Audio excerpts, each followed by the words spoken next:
Mikado provided the housing, the place where people could come and eat. When you say the Mikado, it encompasses more than just the hotel. And it was everyone in my family, the Akamatsus, my great-grandparents, my grandparents, my great-aunt, uncle, all the children worked at the Mikado.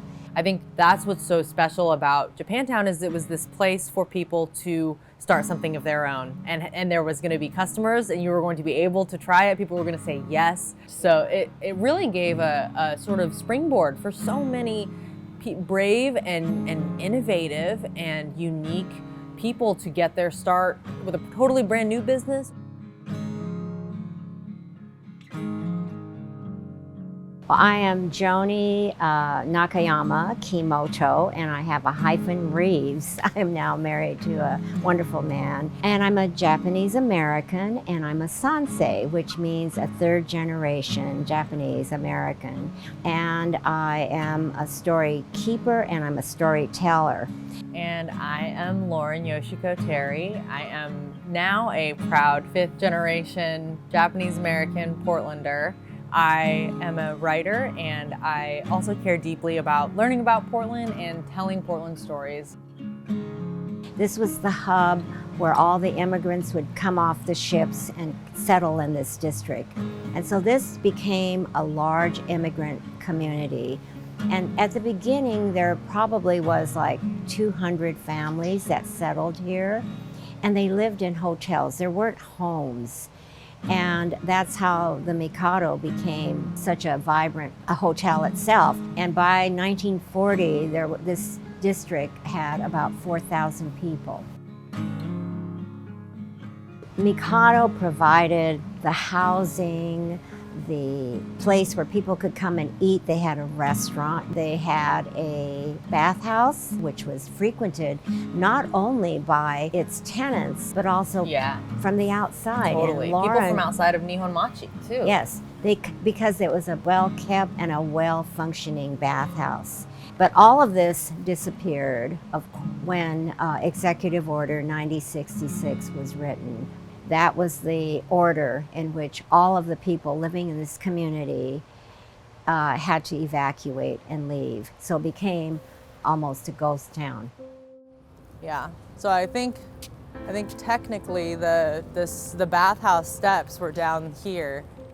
Growing up outside of Portland, I had no sense of a family connection to Portland probably until I lived here. And through literally driving around town with her and being more present than a weekend visit and hearing her say, that's where we used to go to the dentist. And it was like, wait, really? Really? Right here? When we came back to this district after the war years, my parents lived in another hotel. That was the one thing my mother wanted to do, is take me through her community. So I would half listen to my mom, and she said, I'm taking you now to where I grew up. And you know, as a kid, you don't. And she must have been so happy to be back in Portland and to show you. And she showed me the Mikado, and I looked at it and I thought, you lived here? And she said, yeah, this is where I grew up. This is where I was born.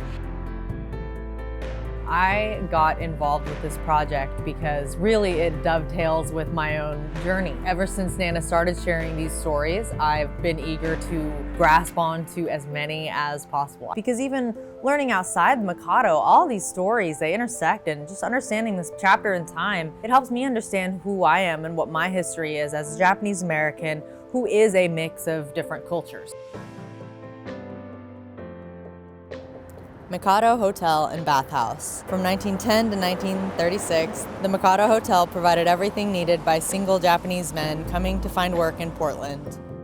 It's like I barely knew the streets yet, but I knew that my great-grandmother had a plaque and a quote on a street in Old Town, which was such a concrete sense of you belong here, you have a place here, you have history here, that as a mixed-race person, I really have never felt anywhere. And also being of Asian descent in a very white hometown, I never quite understood my background then. So it's really through hearing these stories as an adult now and digging deeper and getting to learn more that I even feel like I have a sense of who I am more, absolutely.